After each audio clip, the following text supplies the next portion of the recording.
Okay, so another attack from side control. Now, there is much better technical videos out there than this on this move. Okay, I learned it off a video on YouTube. So, because when I watched it and the guy went through it in detail, I thought that was nonsense. But what I've done is I've taken off the flowery bits and made it kind of functional for me.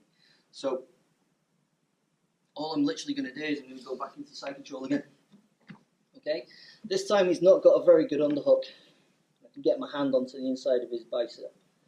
Yeah, this is like Christmas, by the way. If you get to this position, not many people will let you get there unless they're baiting you into something. Okay, so I'm literally going to drop down to hold his wrist. I always start at the inside of the biceps; it's easier to capture and get hold of his wrist.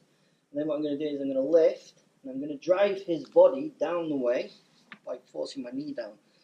He thinks I'm going to try and attack an armbar or something at this point. I'm not really going to try and attack this armbar. What I'm going to do is I'm going to slightly tilt my hips out so they face the back of the room, and I'm going to have a little bit of a race with Graham. I'm going to keep some pressure on the back of his arm. I'm going to let go and I get my hand on the back of his neck and I stuff everything down in that direction. Alright? Did you see that I pivoted there? As I pivot, my foot goes over the top and I'm now in an inverted triangle. Now, these are very difficult to finish, okay?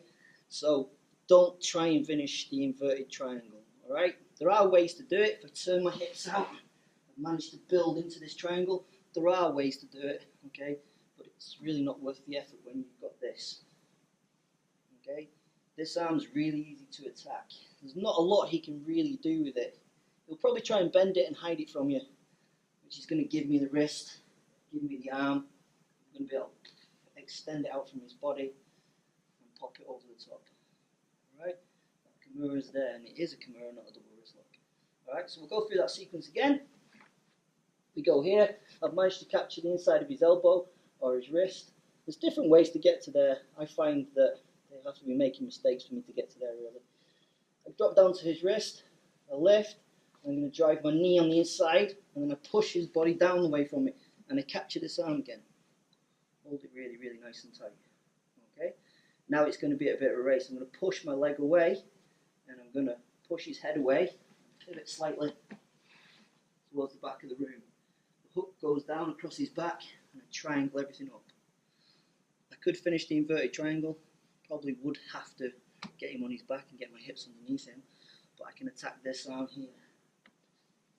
To the Kimura. Right, turn the Kimura to his hip.